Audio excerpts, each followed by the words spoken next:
This video is going to show you how to complete the charts in 1.2 global temperature.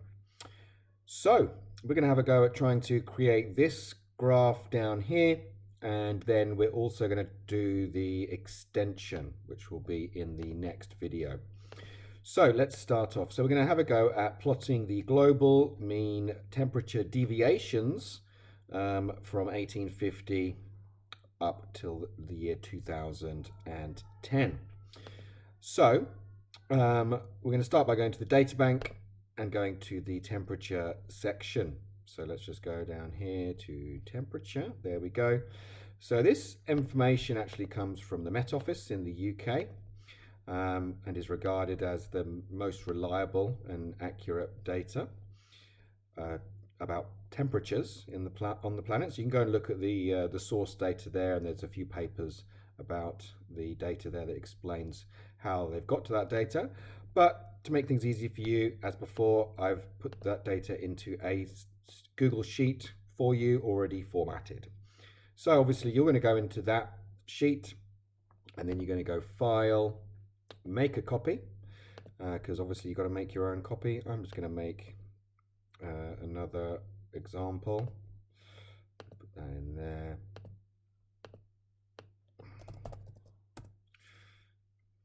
There we go. So I've made a copy of that data. So let's go back and see what we need to do next. Okay, so we're going to use the UK Met Office data to plot a line graph of global yearly temperature data using the median values. Okay, so let's go back in here. So we've got global monthly charts. There's already some charts in there. Global yearly, and then yearly charts. Obviously, as you can see, that looks much more like the one we're going to be creating.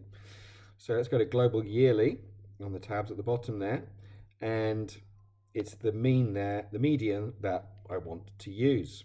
So just as before, I'm going to go Insert Chart. There we go. So straight away you can see the resemblance between that chart and that chart. But now we're going to do a little bit of work to make it look a bit better. The first thing is adding in the x-axis. So I'm going to add the x-axis, select data. I'm going to go to year. There we go. And then I also want to add in some labels. So I'll go to chart and axis titles, horizontal. I'm going to write year down there. Now, over on this side, median, that doesn't really make much sense without more explanation. So we just kind of want to use a word that explains it a bit better.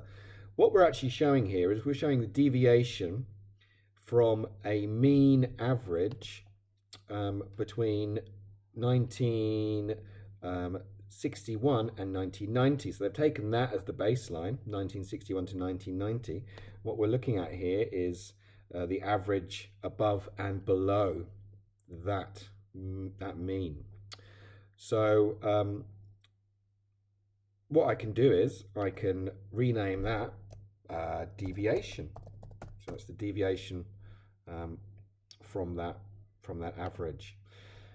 Now I can add in the title. I can even just copy and paste from here, because that is what we're doing. Okay. And then finally move that to its own sheet. Very good. So the final thing we might want to do is add in this trend line. Okay. Actually, I might just make that deviation in degrees C. I'm just going to add in a trend line by going through to series and then trend line. There we go. Nice trend line added in. I can then maybe work on the thickness. Nope. Let's remove the point. And then the thickness of the trend line. There it is. Sorry, that's the right one. I'm going to go to the colors. And there we go. Great. There we go. I'm happy with that for the first chart. That's the first one completed.